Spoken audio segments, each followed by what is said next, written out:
তুমি কি জানো, যে বস্তুটিকে আমরা প্রতিদিন প্রণাম করি, ফুল দিই, জল ঢালি, সেই শিবলিঙ্গ আসলে কি?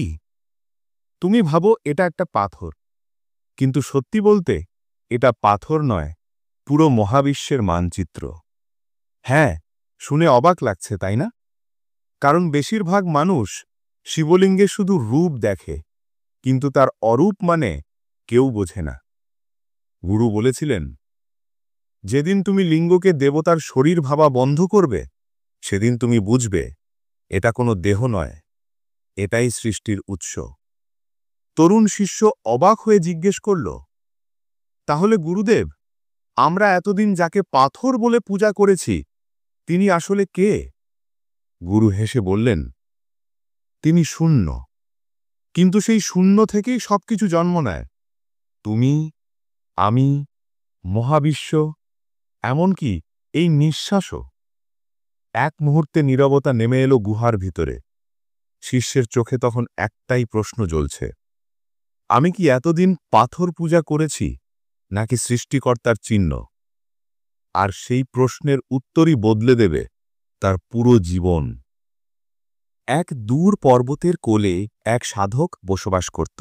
নাম তার অরুণ। ছোটবেলা থেকেই সে মহাদেবের ভক্ত।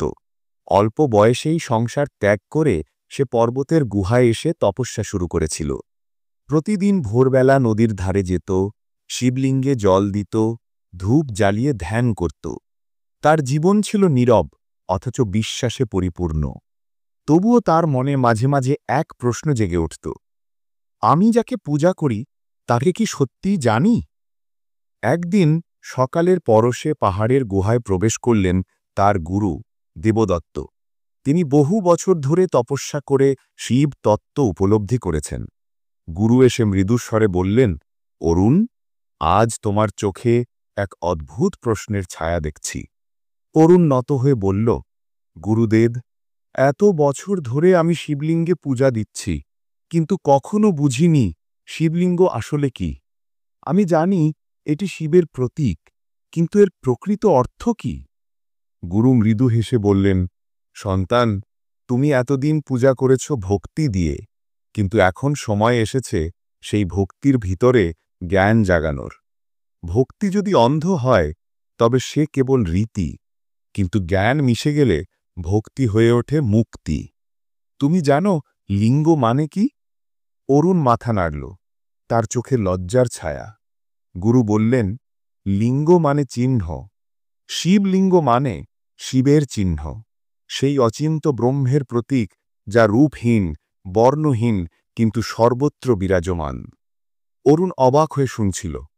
গুরু আবার বললেন, এই বিশ্বব্রহ্মাণ্ডে যা কিছু দেখা যায় সবই সেই এক শক্তির প্রকাশ।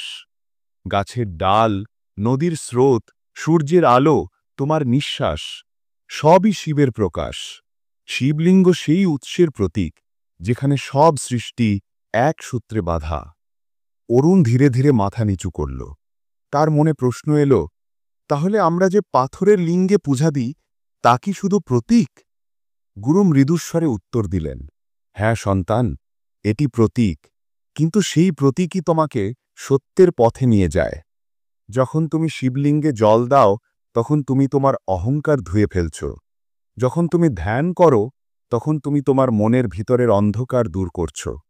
মনে রেখো, পাথর নয়, তুমি যার দিকে তাকাও সেই শক্তি তোমার ভিতরে জাগে। অরুণের চোখে জল চলে এলো। এত বছর ধরে সে ভেবে এসেছে শিবলিঙ্গ মানে এক পাথরের প্রতিমা, অথচ আজ বুঝল এটা কোনো রূপ নয়, এটি নিরাকার শিবের প্রতীক। সেই মুহূর্তে তার মনে হল সে যেন প্রথমবার সত্যিকারের শিবকে অনুভব করছে। গুহার নিস্তব্ধতায় তার ধ্যান গভীর হল। বাইরে বাতাস বইছে, কিন্তু ভিতরে যেন এক অদ্ভুত নীরবতা নেমে এলো। গুরু বললেন, অরুণ, শিবলিঙ্গের মধ্যে তুমি যা দেখো তা কেবল বাইরের দিক, কিন্তু এর ভিতরে যে শক্তি আছে সেটাই জীবন, সেটাই সৃষ্টি। নিচের গোল অংশ প্রকৃতি, আর ওপরের অংশ শিব চেতনা, একে অপর ছাড়া অসম্পূর্ণ। সৃষ্টির প্রতিটি ধ্বনি, প্রতিটি প্রাণ সেই মিলনের ফল। অরুণ বলল, তাহলে আমি যখন প্রণাম করি তখন কি আমি এই সৃষ্টির প্রতি প্রণাম জানাই? গুরু উত্তর দিলেন, ঠিক তাই। তুমি যখন শিবলিঙ্গে প্রণাম করো তখন তুমি প্রকৃতিকে, শক্তিকে, সৃষ্টিকে এবং সেই সৃষ্টির উৎসকে প্রণাম করছ। পূজা মানে শুধু ফুল দেওয়া নয়, পূজা মানে আত্মার আত্মসমর্পণ। রাত্রি নেমে এলো, আকাশে অসংখ্য তারা। অরুণ গুহার বাইরে এসে বসে রইল, মনে মনে ভাবল, আমি এতদিন শিবকে বাহিরে খুঁজেছি, কিন্তু আজ মনে হচ্ছে শিব আমার ভিতরেই আছে।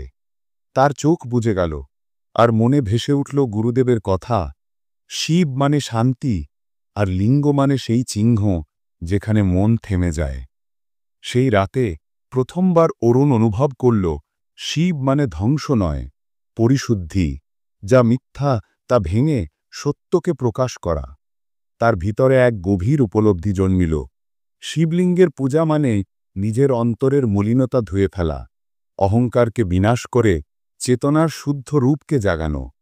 সকালে গুরু আবার এসে বললেন, অরুণ, মনে রেখো, তপস্যা মানে শুধু চোখ বন্ধ করা নয়, নিজের অন্ধকার চিনে তাকে আলোর দিকে নিয়ে যাওয়া। শিবলিঙ্গ সেই আলোর প্রতীক যা তোমাকে তোমার নিজের মধ্যে ফিরিয়ে দেয়। অরুণ গুরুদেবের পদে প্রণাম করল।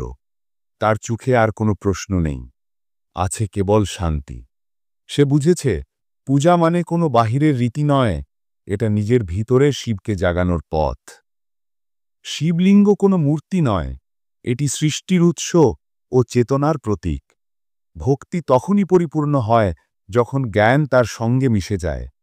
শিবলিঙ্গে জল দেওয়া মানে নিজের অহংকার ধুয়ে ফেলা। প্রকৃতি ও চেতনার মিলনেই সৃষ্টি। শিবলিঙ্গ সেই মিলনের চিহ্ন। সত্যিকারের পূজা হল নিজের অন্তরের শিবকে জাগানো। শিব মানে ধ্বংস নয়, পরিশুদ্ধি ও শান্তি। যে নিজের ভিতরের লিঙ্গকে চিনতে পারে সেই সত্যিকারের মুক্ত। রাত পেরিয়ে ভোর এলো। পর্বতের গুহার বাইরে পাখিরা ডাকছে। হালকা কুয়াশা নদীর জলে নাচছে। অরুণ নিঃশব্দে বসে আছে, চোখ বন্ধ করে অনুভব করছে সেই শান্তি যা গত রাতে তার মধ্যে জেগে উঠেছিল। মনে হচ্ছে তার ভিতরে এক নতুন পৃথিবী খুলে গেছে।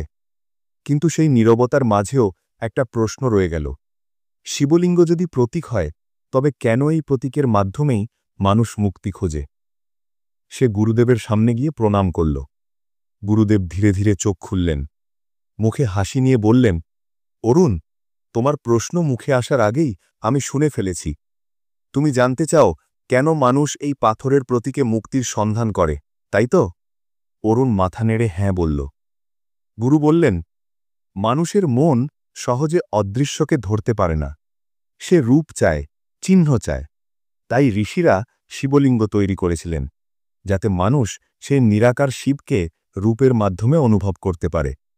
এই প্রতীক মানুষকে স্মরণ করিয়ে দেয় যে যা কিছু দেখা যায় তার পেছনেও আছে অদেখা শক্তি। অরুণ ধীরে ধীরে জিজ্ঞেস করল, তাহলে গুরুদেব, আমরা যখন লিঙ্গে জল দিই, মন্ত্র জপি, এইসব কি শুধু প্রতীকী কাজ? গুরু বললেন, না সন্তান, এগুলো প্রতীক নয়, এগুলো হলো সচেতন ধ্যানের উপায়। যখন তুমি জল দাও তখন তুমি তোমার ভিতরের অশুদ্ধতা ধুয়ে ফেলো। যখন তুমি ওং নমঃ শিবায় উচ্চারণ করো তখন সেই শব্দ কম্পন তোমার ভিতরের শক্তি জাগিয়ে তোলে। শিব মানে চেতনা, আর লিঙ্গ মানে সেই কেন্দ্র যেখানে চেতনা স্থির থাকে। এই দুইয়ের মিলনেই হয় মুক্তি। অরুণের চোখে বিস্ময়ের আলো ফুটে উঠল। সে বুঝতে পারল শিবলিঙ্গের প্রতি তার পূজা কখনো বাহ্যিক ছিল না, বরং সে নিজের অজান্তেই সে নিজের ভিতরের শিবের সঙ্গে সংযোগ স্থাপন করছিল। গুরু বললেন, সন্তান, এই ব্রহ্মাণ্ডে সবকিছুই লিঙ্গরূপে প্রকাশিত। বৃক্ষ যখন বীজ থেকে জন্মায় সেটিও এক লিঙ্গ, সৃষ্টির প্রতীক। নদী যখন সাগরে মেশে সেটিও এক মিলন, বিনাশের প্রতীক। লিঙ্গ মানে কেবল রূপ নয়, এটি সৃষ্টি ও বিনাশের সংযোগ বিন্দু। তাই শিবলিঙ্গে তুমি সৃষ্টির সূচনা ও সমাপ্তি দুইই খুঁজে পাবে। অরুণ বিস্ময়ে চুপ করে রইল। তার মনে হল পৃথিবীর প্রতিটি জিনিসই যেন এক অদ্ভুত ছন্দে বাঁধা। জন্ম, মৃত্যু, পরিবর্তন সবই এক সূত্রে। গুরু আবার বললেন, শিবলিঙ্গের গোল অংশ প্রকৃতির প্রতীক, আর উপরের দণ্ডটি পুরুষ চেতনার প্রতীক, একে অপর ছাড়া অসম্পূর্ণ। শিব ও শক্তি দুই মিলে এই বিশ্ব সৃষ্টি করেছে। তাই শিবলিঙ্গে পূজা মানে সেই একতাকে সম্মান করা, যেখানে নারী ও পুরুষ, দিন ও রাত, সৃষ্টি ও বিনাশ সব এক। অরুণ গভীর মনোযোগে শুনছিল। তার চোখের সামনে যেন এক নতুন ছবি ফুটে উঠল। শিবলিঙ্গ আর কোনো পাথরের মূর্তি নয়, এটি তো প্রকৃতির নিজস্ব নকশা, ব্রহ্মাণ্ডের হৃদয়। গুরু বললেন, অরুণ, তুমি জানো কেন ঋষিরা বলেছিলেন শিবলিঙ্গের মধ্যে সব দেবতার আসন আছে? কারণ শিবলিঙ্গ কোনো এক দেবতার নয়, এটি সেই চেতনার প্রতীক যা সব কিছুর ভিতরে প্রবাহিত। শিব মানে নীরবতা, শক্তি মানে গতি। যখন গতি নীরবতার সঙ্গে মিশে যায়, তখনই হয় সৃষ্টি। সেই মুহূর্তকে বোঝাতে শিবলিঙ্গের রূপ দেওয়া হয়েছিল। অরুণ মৃদুস্বরে বলল, গুরুদেব, আমি বুঝতে পারছি, কিন্তু আমরা মানুষ তো অনেক সময় শিবলিঙ্গকে শুধু পূজার বস্তু হিসেবেই দেখি। এতে কি ভুল করি না? গুরু শান্তস্বরে বললেন, না সন্তান, ভুল নয়, কিন্তু অসম্পূর্ণ। প্রতিটি মানুষ তার চেতনার স্তর অনুযায়ী শিবলিঙ্গকে বোঝে। কেউ দেখে পাথর, কেউ দেখে প্রতীক, কেউ দেখে চেতনা, আর কেউ দেখে নিজেকে। শিবলিঙ্গ তখনই জীবন্ত হয় যখন তুমি তাকে তোমার ভিতরে অনুভব করো। অরুণ নীরবে বসে থাকল। তার মনে হল সে এত বছর ধরে শুধু বাহিরের শিবকে খুঁজেছে, অথচ ভিতরের শিবকে চিনতে পারেনি। গুহার ভিতরে অন্ধকার, কিন্তু তার ভিতরে আলো জ্বলে উঠছে। গুরুদেব উঠে দাঁড়ালেন, গম্ভীর কণ্ঠে বললেন, অরুণ, মনে রেখো, শিবলিঙ্গ হল অস্তিত্বের প্রতীক। যেমন চাঁদ আলো ছড়ায়, কিন্তু তার আলোর উৎস সূর্য, তেমনি তুমি যে শিবলিঙ্গে ধ্যান করো, তার উৎস তোমার নিজের চেতনা। তুমি যদি নিজেকে চিনে ফেলো, তবে তুমি শিবকেও চিনে ফেলবে। অরুণ চোখ বন্ধ করল, তার নিঃশ্বাস ধীরে ধীরে স্থির হয়ে এল। গুহার নিস্তব্ধতায় সে শুনতে পেল নিজের হৃদয়ের স্পন্দন। মনে হল এটাই সেই ওং, যা সব ধ্বনির উৎস। সে প্রথমবার বুঝল শিবলিঙ্গ কেবল একটি প্রতীক নয়, এটি হল অস্তিত্বের কেন্দ্রবিন্দু। রাতের আকাশে তখন অসংখ্য তারা। অরুণ চেয়ে আছে ওপরে, মনে মনে বলছে, হে শিব, তুমি বাইরে নও, তুমি আমার নিঃশ্বাসে আছো, আমার চিন্তায় আছো, আমার হৃদয়ের গভীরে আছো। সেই মুহূর্তে তার সমস্ত ভয়, অন্ধকার, বিভ্রান্তি বলে গেল। শুধু রইল এক অনন্ত শান্তি।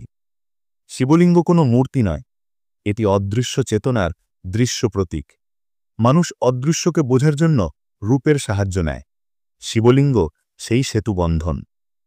শিবলিঙ্গে জল দেওয়ার অর্থ নিজের ভিতরের অশুদ্ধতা ধুসে ফেলা। শিব ও শক্তি পরস্পর নির্ভরশীল, তাদের মিলনেই সৃষ্টি। সত্যিকারের পূজা হল নিজের চেতনার সঙ্গে সংযোগ স্থাপন করা। শিব মানে নীরবতা, শক্তি মানে গতি। এই দুইয়ের মিলনেই ব্রহ্মাণ্ডের অস্তিত্ব। যে নিজের ভিতরের শিবলিঙ্গ চিনে নিতে পারে, সেই মুক্তির পথে পৌঁছে যায়। ভোরের প্রথম আলো যখন গুহার মুখে পড়ল, অরুণ তখনও ধ্যানমগ্ন। গত রাতের সেই শান্তি যেন এখনও তার শরীরে মিশে আছে। কিন্তু তার চোখে আবারও এক নতুন প্রশ্নের আলো। সে বুঝেছে শিবলিঙ্গ কোনো পাথরের বস্তু নয়, বরং সৃষ্টির প্রতীক। কিন্তু তার মনে হচ্ছে এই প্রতীকের পেছনের ইতিহাসটা কি? কবে থেকে মানুষ শিবলিঙ্গ পূজা শুরু করল? কেন এই রূপই শিবের প্রতীক হল? অরুণ ধীরে ধীরে উঠে গুরুদেবের কাছে গিয়ে প্রণাম করল। গুরুদেব গম্ভীর মুখে বললেন, আজ তোমার ভিতরে প্রশ্ন জেগেছে, তার মানেই তুমি জাগ্রত হতে শুরু করেছ। বলো, কি জানতে চাও? অরুণ নম্র স্বরে বলল, গুরুদেব, আমি জানতে চাই এই শিবলিঙ্গের ইতিহাস কোথা থেকে শুরু? কেন ঋষি ও দেবগণ এই রূপকে এত পবিত্র বলে মানলেন? গুরু মৃদু হেসে বললেন, সন্তান, তুমি আজ এমন প্রশ্ন করেছ যা বহু যুগ ধরে অনেকে জানতে চেয়েছে। এই প্রশ্নের উত্তর শুধু ইতিহাসে নয়, তত্ত্বেও আছে। শুনে রাখো, অনেক অনেক যুগ আগে দেবতা, ব্রহ্মা ও বিষ্ণুর মধ্যে একবার তর্ক বাঁধে। কে শ্রেষ্ঠ? দুজনেই নিজেদের মহিমা প্রমাণ করতে লাগলেন। তখন হঠাৎ করে তাদের মাঝখানে এক বিশাল অগ্নিস্তম্ভ উদ্ভব হল, উপরে নিচে যার শেষ দেখা যায় না। ব্রহ্মা গেলেন তার চূড়া খুঁজতে, বিষ্ণু গেলেন তলার দিকে, কিন্তু কেউই শেষ পেলেন না। তখন সেই অগ্নিস্তম্ভ থেকে শিবের কণ্ঠধ্বনি ভেসে এল, আমি অনাদি, আমি অনন্ত, আমার শুরু বা শেষ নেই। সেই অগ্নিস্তম্ভই প্রথম লিঙ্গ হিসেবে প্রকাশ পেল, অর্থাৎ শিবের নিরাকার রূপ। অরুণের শরীরে শিহরণ জাগল। সে মনে মনে ভাবল, অগ্নিস্তম্ভ মানে তো আলো, শক্তি, চেতনা। গুরু যেন তার চিন্তা পড়ে ফেললেন, বললেন, ঠিক তাই সন্তান, অগ্নিস্তম্ভ মানে সেই চিরন্তন চেতনা, যা সৃষ্টি, স্থিতি ও লয়ের মূল। সেই থেকেই শিবলিঙ্গকে মহাদেবের প্রতীক বলা হয়, কারণ এটি অনন্তের প্রতীক, যা কোনো রূপে বাঁধা নয়।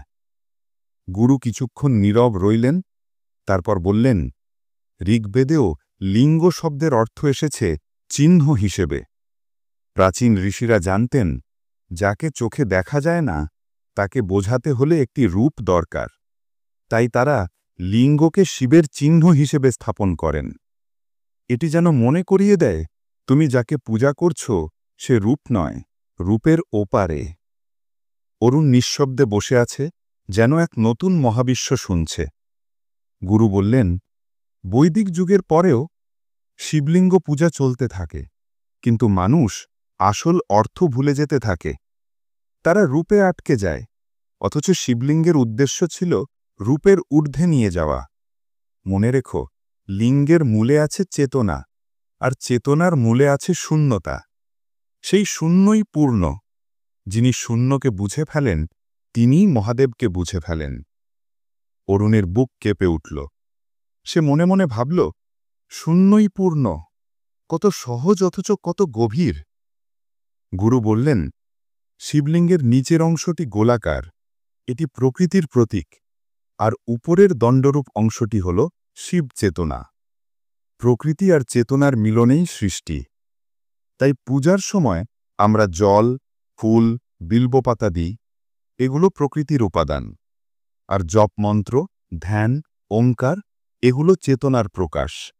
এই দুই মিলে পূজা সম্পূর্ণ হয়। অরুণ বুঝতে পারল, শিবলিঙ্গ কেবল পাথরের নয়, এটি তার নিজের ভিতরের প্রতিচ্ছবি। তার মধ্যে যেমন চেতনা আছে, তেমনি আছে প্রকৃতিও। গুরু আবার বললেন, তুমি জানো অরুণ, যখন তুমি শিবলিঙ্গে গঙ্গাজল ঢালো, তখন তুমি আসলে তোমার ভিতরের অহংকারকে ধুয়ে ফেলো। আর যখন ফুল দাও, তখন তোমার ভিতরের চিন্তা ও ক্লেশকে উৎসর্গ করো। পূজা মানে কোনো বাহিরের আচার নয়, এটি আত্মশুদ্ধির প্রক্রিয়া। শিবলিঙ্গ সেই পথের দিশারি। অরুণের চোখে জল এসে গেল। সে নত হয়ে গুরুদেবের পদে মাথা রাখল। গুরু মৃদু স্বরে বললেন, সন্তান, মনে রেখো, যখন তুমি শিবলিঙ্গে প্রণাম করো, তখন তুমি শুধু ঈশ্বরকে নয়, তোমার নিজের ভিতরের সৃষ্টি শক্তিকেও প্রণাম করছ। কারণ মানুষও সেই শিব চেতনার অংশ। বাইরে হালকা বাতাস বইছে, গুহার চারপাশে সূর্যের আলো পড়ে সোনালি রং ছড়িয়ে দিচ্ছে। অরুণ মনে মনে ভাবল, আমি বুঝতে পারছি গুরুদেব, শিবলিঙ্গ কোনো রূপ নয়, এটি সেই চিরন্তন আলোর প্রতীক, যেখানে সৃষ্টি, স্থিতি আর লয় একই সঙ্গে আছে। গুরুদেব ধীরে ধীরে চোখ বন্ধ করলেন, বললেন, আজ তুমি ইতিহাসের বাইরেও সত্যটা শুনলে। মনে রেখো, ইতিহাস তোমাকে গল্প দেয়, কিন্তু তত্ত্ব তোমাকে মুক্তি দেয়। তোমার তপস্যা এখন শুরু হল, ভিতরের লিঙ্গকে চিনে নাও। অরুণ নিঃশব্দে বসে রইল, চোখ বন্ধ করল, আর দেখল তার নিজের ভিতরেই জ্বলছে এক অনন্ত অগ্নিস্তম্ভ, যা কখনো নিভবে না, কখনো রূপ নেবে না, শুধু আলো ছড়াবে তার চেতনার গভীরে। শিবলিঙ্গের উৎস সেই অগ্নিস্তম্ভ, যা শিবের অনন্ত শক্তির প্রতীক। লিঙ্গ মানে চিহ্ন, যা নিরাকার ব্রহ্মের দৃশ্য প্রকাশ। ইতিহাস কেবল বাহিরের গল্প, তত্ত্ব সেই গল্পের ভিতরের সত্য। শিবলিঙ্গের পূজা মানে নিজের চেতনা ও প্রকৃতির মিলন। জল, ফুল, মন্ত্র সবই আত্মশুদ্ধির প্রতীক। শিবলিঙ্গে প্রণাম মানে নিজের ভিতরের ঈশ্বরকে সম্মান করা। শূন্যই পূর্ণ, আর সেই পূর্ণই শিব, যে একসঙ্গে সৃষ্টি ও বিনাশ, দুইয়েরই উৎস। গভীর রাত, আকাশে পূর্ণ চাঁদ উঠেছে, পর্বতের চূড়াগুলো রূপলি আলোয় ভেসে যাচ্ছে। গুহার ভিতরে অরুণ ধ্যাগস্থ হয়ে বসে আছে। বহুদিন ধরে সে গুরুদেবের কাছ থেকে জ্ঞান পেয়েছে। ভক্তি, লিঙ্গের তত্ত্ব, শিবের ইতিহাস সবই এখন তার অন্তরে জাগ্রত। তবুও মনে হয় কিছু যেন এখনো বাকি, যেন জ্ঞানের শেষ দরজাটা এখনো খুলে যায়নি। সে নরম কণ্ঠে বলল, গুরুদেব, আমি এখন জানি শিবলিঙ্গ সৃষ্টির প্রতীক, চেতনার চিহ্ন। কিন্তু এক প্রশ্ন এখনো মনে জাগে, আমি কি সত্যিই শিবকে জানতে পারি? গুরুদেব মৃদু হেসে বললেন, অরুণ, তুমি যেদিন এই প্রশ্ন করবে সেদিনই বুঝবে তুমি শিবের খুব কাছে পৌঁছেছ। কারণ যে জানতে চায় সে এখনো আমি আর তিনিকে আলাদা ভাবছে। আর যে বুঝে যায় শিব ও নিজে এক, সে আর প্রশ্ন করে না, সে অনুভব করে। অরুণ নত হয়ে বলল, তাহলে গুরুদেব, আমি কিভাবে সেই অনুভবের স্তরে পৌঁছাব? গুরু মাটির দিকে তাকিয়ে বললেন, তোমার ভিতরে যে শ্বাস চলছে সেটাই ওম। সেই শব্দে মহাবিশ্ব সৃষ্টি হয়েছে, সেই শব্দেই তা ফিরে যাবে। তুমি যদি একবার নিজের নিঃশ্বাসের ভিতরে ওম শুনতে পাও, তখনই তুমি শিবকে অনুভব করবে। অরুণ চোখ বন্ধ করল, ধীরে ধীরে নিঃশ্বাস নিল, তারপর ছাড়ল। নিঃশব্দে সেই শব্দ শুনতে পেল ওম। সেই মুহূর্তে সময় যেন থেমে গেল। তার চোখের সামনে যেন আলোর এক স্তম্ভ উঠল, সেই একই অগ্নিস্তম্ভ যার কথা গুরুদেব বলেছিলেন। সেটি তার ভিতর থেকেই উদ্ভাসিত হচ্ছিল। কোনো রূপ নেই, কোনো সীমা নেই, শুধু আলো, শুধু শান্তি। তার সমস্ত চিন্তা থেমে গেল। মস্তিষ্ক, শরীর, অনুভূতি সব এক হয়ে গেল। সে বুঝল শিব বাইরে নেই, শিব ভেতরে আছে। সেই চেতনা, সেই নীরবতা, সেই অসীম শান্তিই শিব। গুরু ধীরে ধীরে বললেন, দেখছ অরুণ, এই মুহূর্তেই তুমি যা অনুভব করলে সেটাই প্রকৃত শিবলিঙ্গ। যখন মন স্থির হয়, অহংকার মরে যায়, তখন আত্মা নিজেকে চিনতে পারে, তখন মানুষ শিব হয়ে যায়। শিব কোনো দেবতা নন, শিব এক অবস্থা, এক চেতনা, যা প্রতিটি জীবের মধ্যে আছে। অরুণ চোখ খুলল, তার মুখে এক অদ্ভুত শান্তির ছায়া। সে গুরুদেবের পায়ে মাথা রাখল। গুরুদেব, আজ আমি বুঝলাম, এত বছর আমি যাকে পূজা করেছি তিনি কখনো দূরে ছিলেন না। তিনি আমার নিঃশ্বাসে ছিলেন, আমার নীরবতায় ছিলেন। আমি আজ নিজেকেই খুঁজে পেলাম। গুরুদেব মৃদু হেসে বললেন, সন্তান, আজ থেকে তোমার তপস্যা শেষ নয়, আজ থেকেই তা শুরু হলো। কারণ এখন তুমি জানো, পূজা মানে কেবল প্রণাম নয়, পূজা মানে নিজের ভিতরের আলো জ্বালানো। মনে রেখো, যে নিজের ভিতরের শিবকে জাগাতে পারে সে আর কোনোদিন একা হয় না। বাইরে তখন আকাশ জুড়ে বাজছে বজ্রের গর্জন, কিন্তু অরুণের অন্তরে এক গভীর নিস্তব্ধতা। সে গুহার বাইরে গিয়ে দাঁড়াল, আকাশের দিকে তাকিয়ে দুই হাত জোর করল, মুখে উচ্চারণ করল, ওম নমঃ শিবায়। তার কণ্ঠে সেই শব্দ যেন পাহাড়ের গায়ে প্রতিধ্বনি হয়ে ফিরে এলো। চারপাশে ছড়িয়ে পড়ল এক অদ্ভুত শক্তি, যেন প্রকৃতিও শুনছে সেই জপ। অরুণের চোখে এখন ভয় নেই, দ্বিধা নেই, শুধু শান্তি, ভালোবাসা আর এক অনন্ত জাগরণ। সে বুঝে গেছে, শিব মানে ধ্বংস নয়, শিব মানে পুনর্জন্ম, শিব মানে মুক্তি, শিব মানে নিজেকে জানা। গুরু ধীরে ধীরে বললেন, এখন তুমি মুক্ত অরুণ। তোমার তপস্যা তোমার ভিতরে, তোমার পূজা তোমার নিঃশ্বাসে, আর তোমার শিব তোমার আত্মায়। অরুণ শান্তস্বরে উত্তর দিল, গুরুদেব, আজ আমার আর কোনো প্রশ্ন নেই, কারণ আমি এখন জানি আমিই শিব। চাঁদের আলোয় যেন সেই গুহা আলোকিত হয়ে উঠল। নিস্তব্ধতার মাঝে ভেসে এলো সেই পবিত্র ধ্বনি, ওম নমঃ শিবায়। শিব কোনো রূপ নয়, এক চেতনা, যে চেতনায় সৃষ্টি, বিনাশ ও মুক্তি তিনটিই আছে। সত্যিকারের পূজা বাহিরে নয়, নিজের অন্তরে শুরু হয়। যে নিজের নিঃশ্বাসে ওম শুনতে পায় সে শিবকে অনুভব করতে পারে। শিবলিঙ্গ প্রতীক সেই মুহূর্তের যখন মন স্থির হয় আর আত্মা আলোর সঙ্গে মিশে যায়। শিব মানে ধ্বংস নয়, পুনর্জন্ম, অন্ধকার ভেঙে আলোর উদ্ভব। গুরু ছাড়া জ্ঞান অসম্পূর্ণ, কিন্তু অনুভব ছাড়া জ্ঞান অর্থহীন। যে নিজেকে চিনে নেয় সেই মুক্ত, আর যে মুক্ত সেই শিব। যদি এই গল্প তোমার হৃদয়ে আলো জ্বালায়, তবে নিজের ভিতরের শিবকে জাগাও।